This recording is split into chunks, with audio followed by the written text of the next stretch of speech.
अस्सलाम वालेकुम जी। हम देख रहे थे जी साइजिंग ऑफ डिफरेंट यार्न्स। ठीक है जी।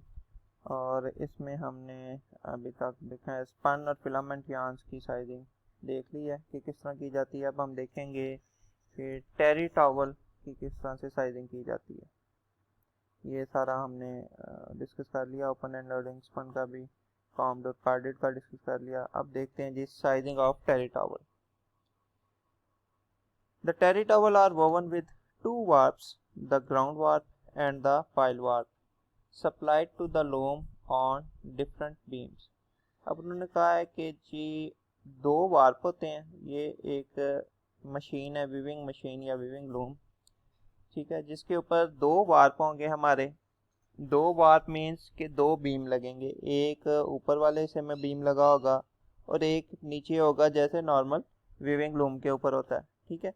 अब ये एक अलग से यार्न की सप्लाई दे रहा है वार्प की शीट की, और नीचे वाला एक अलग से सप्लाई देगा वार्प की शीट की। ऐसा क्यों है? ऐसा किया क्यों? अगर आप इस पिक्चर में देखें तो आपको आइडिया होगा ऐसे क्यों किया है। क्योंकि जो टेरी टॉवल होते हैं या जो टॉवल फैब्रिक होता है उसमें पाइल्स बनी होती हैं, ठीक है, जिसके अंदर लूप्स होती हैं। ये ब्लू कलर में और ये रेड कलर में आपको लूप्स नज़र आ रही हैं। ये वाली जो पाइल्स है ना, ये एक बीम से प्रोवाइड किया जाता है इसका यान। ठीक है, जैसे ये P1 और P2 पायल का यान 1, पायल का 2। और ये जो ग्राउंड यान है ये दूसरे, ये जो आ रहा है हमारा ब्लैक और ग्रीन, ठीक है, ये दूसरे बीम से प्रोवाइड किया जाता है।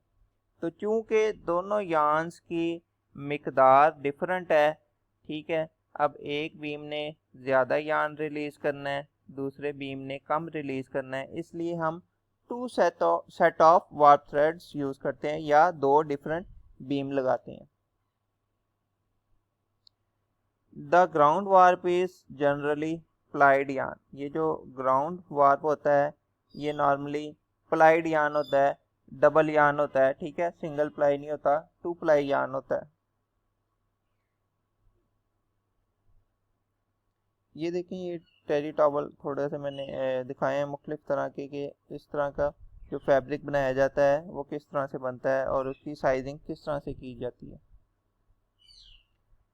For low speed looms, shuttle looms, no sizing is required. जब हमारे पास शटल लूम है जिसकी स्पीड ही कम होती है तो उसके ऊपर हमें जब वार्प चलाना है तो उसको साइज मटेरियल अप्लाई करने की ज़रूरत नहीं होती। क्यों?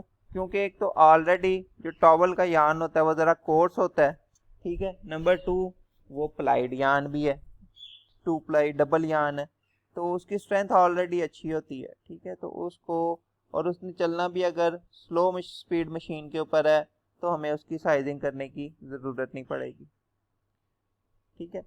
इसी तरह से अगर हमने हाई स्पीड लूम के ऊपर टॉवल बनाना है, while for high speed the shuttleless loom, जिनको शटल लेस लूम्स भी कहा जाता है, a light sizing of 2 to 3% is required.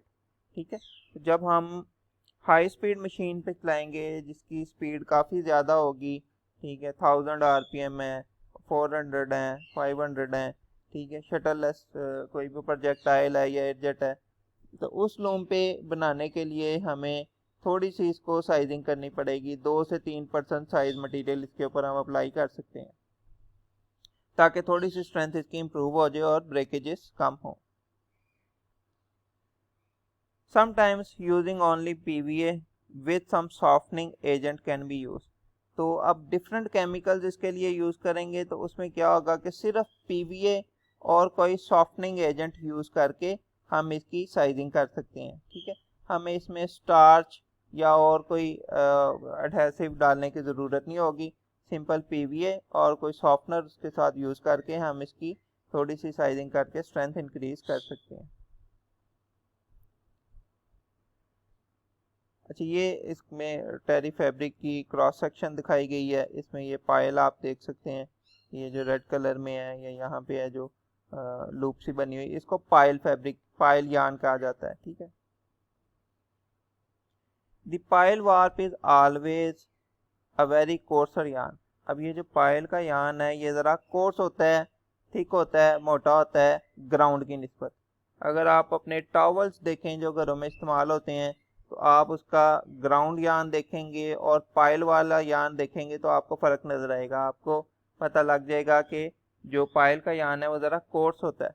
वो कोर्स इसलिए ताकि उसकी अब्जॉर्बेंसी अच्छी हो जाए, वो ज़्यादा अब्जॉर्ब करे वाटर को, और उसकी स्ट्रक्चर इस तरह की होती है कि वो जो प्रॉपर्टीज़ हमने अचीव करनी है वो उससे हम हासिल कर सकें।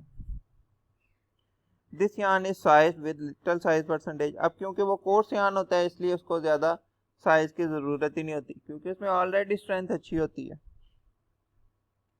The pile warp is sized mainly for improvement of yarn flexibility. अच्छा, वैसे तो इसको स्ट्रेंथ बढ़ाने की पाइल यार्न को स्ट्रेंथ बढ़ाने की ज़रूरत नहीं है क्योंकि ये कोर्स है, लेकिन थोड़ी सी हम इस पर फिर भी साइज मटेरियल अप्लाई करते हैं। क्यों अप्लाई करते हैं? क्योंकि इसमें ताकि सॉफ्टनर यूज़ करने से, पीवी और सॉफ्टनर का मिक्सचर यूज़ करने से इसमें फ्लेक्सिबिलिटी अच्छी आ जाए। ठीक है, बिकॉज ड्यूरिंग पाइल फॉर्मेशन, जब पाइल बनती है, rubbing phenomena is more than the simple fabric. तो एक जगह हम अगर सिंपल फैब्रिक बना रहे हैं, दूसरी जगह पाइल फैब्रिक बना रहे हैं, तो जो पाइल फैब्रिक होगा उसमें रबिंग का फिनोमेना ज़्यादा होगा। वो क्यों होगा? अगर आप इस पिक्चर को देखें, यहाँ पे ये देखें, ये इसका फिनोमेना इस तरह का होता है कि ये पहले इसको खींच के रखा जाता है, ठीक है, नॉर्मल पोजीशन में। उसके बाद ये सारी असेंबली आगे मूव करती है, ठीक है, जिसकी वजह से ये पाइल बन जाती है। तो जब ये सारी असेंबली आगे मूव करेगी तो यहाँ पे रबिंग का फिनोमेना होगा, जिसकी वजह से ब्रेकेजेस वगैरह या कुछ और रबिंग का चांस हो सकता है। उसको ओवरकम करने के लिए हम इसके ऊपर साइज मटेरियल अप्लाई करते हैं, थोड़ा सा पीवीए और थोड़ा सा सॉफ्टनर अप्लाई करेंगे ताकि इसमें फ्लेक्सिबिलिटी आ जाए और ये रबिंग फिनोमेना को ओवरकम कर ले। अच्छा, ये थी जी हमारा आज का topic, sizing of different yarns. ठीक है, इसमें मेन जो डाटा है हमने टेक्सटाइल साइजिंग की बुक है गोस्वामी की, उससे लिया है, और दूसरा जो रेफरेंस डाटा है साइजिंग क्या होती है जनरल, आप हैंडबुक ऑफ वीविंग बाय साबिता दानोर में भी देख सकते हैं। और कुछ आप इंटरनेट पे सर्च करके इनकी स्ट्रक्चर्स, इनमें डिफरेंस क्या है, ठीक है, वो आप देख सकते हैं और ढूंढ सकते हैं। तो आई होप आपको इसकी अंडरस्टैंडिंग हुई होगी। Thank you for your time and stay safe and healthy. See you in next class. अल्लाह हाफिज़।